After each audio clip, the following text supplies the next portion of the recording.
Welcome back to EG Financials. Today we're doing our weekly recap of the stock market and any other economic reports that came out. Today's August 11th, 2023. And let's start off with yesterday's inflation numbers.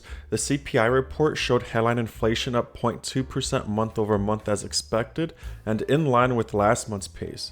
On a year-over-year basis, it was up 3.2%, which was better than expected 3.3%.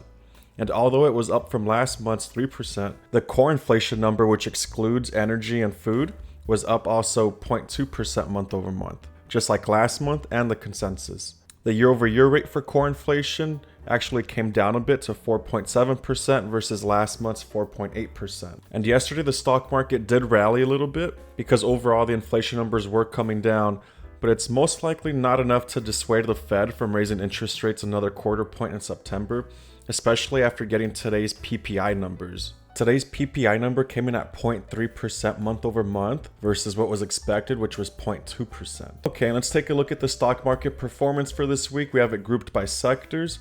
On top of this list for the week, we have energy at 3.24%, then healthcare at 1.8%, and at the bottom for the underperformers, we have information technology at 4.3%, consumer discretionary at 2.48%. And let's take a quick look at the performance for the past 6 months. And I'll sort this in descending order. On top, we have communication services with a 23.49% return in those 6 months. Then information technology with 19.5%. And at the bottom, we have real estate, which decreased 6.6% in those 6 months, and financials saw a decrease of 4.15%.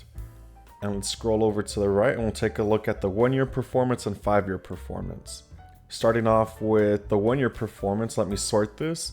We have energy on top with the 19.19% return, then information technology at 13.4%.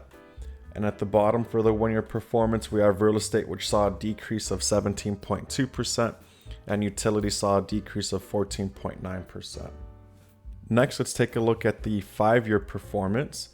Again, sorted in descending order. Information technologies on top with a return of 127%.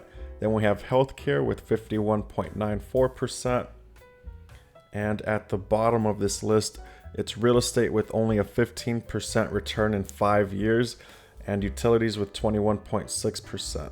And that's it for today. Next week, we'll be covering real estate market forecasts from top institutions, so make sure you follow for more updates. Thank you.